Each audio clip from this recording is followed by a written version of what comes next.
Christmas wreath pa rin pero ibang way naman or ibang pattern naman yung gagawin natin. Katulad lang na una ko lang ginawa, nag-ikot lang ako ng alambre, 3 beses ko lang yan inikot.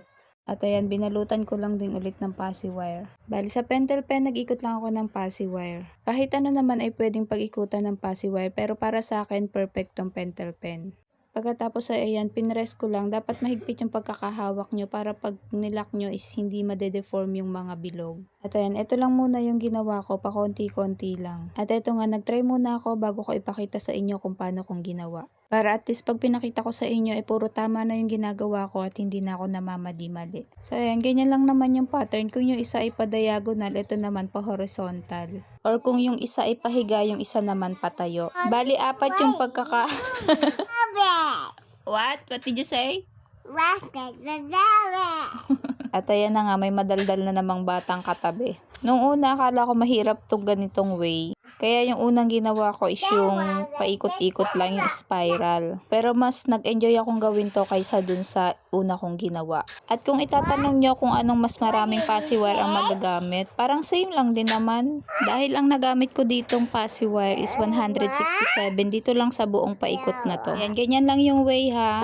Bali matatapos mo yung isang ikot ng 4 na magkakatapat. Yung bandang nasa itaas at nasa ibaba is parehas lang sila ng pattern at yung sa dalawang side naman yun din yung magkaparehas ng pattern. Pero kung nalilito kayo sa ganyang way, may isa pa akong way dito sa video na to na mas madali. Pero wag nyo naman i-fast forward tong video na to, panoorin nyo naman, charis.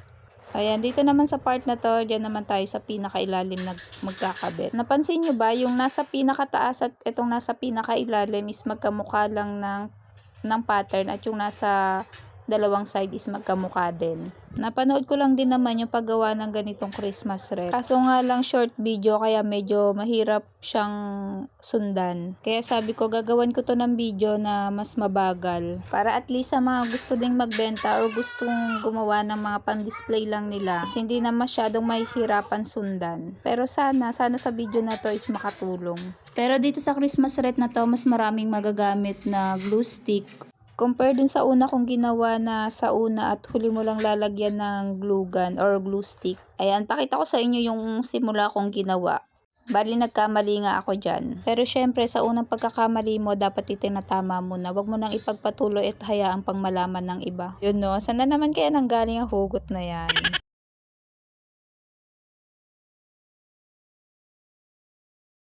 So, ito yung sinasabi ko sa inyo na mas mabilis siyang sundan. Ang kailangan lang gawin ay unang lagyan yung pinakaibabaw. Pero magkasalungat pa rin kung yung isa ay patayo, yung isa naman pahiga.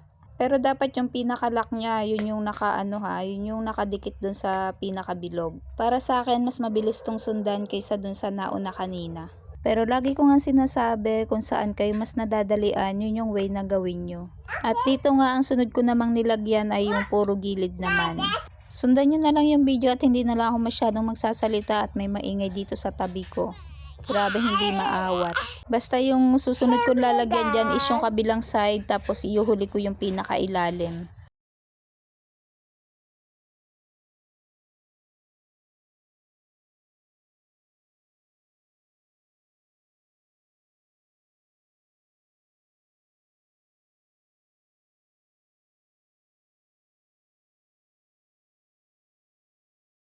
Hindi ko na pala na video yung paglagay ko sa pinakailalim na full storage yung phone ko dito sa part na to eh. So ayan na nga, ayan na siya nung natapos. Sa tingin nyo, anong mas maganda? Ito or yung una kong ginawa? Pero para sa akin, mas bet ko to. Kahit anong kulay ay pwedeng gawin dito. So ayan lang, thank you for watching, bye, God bless.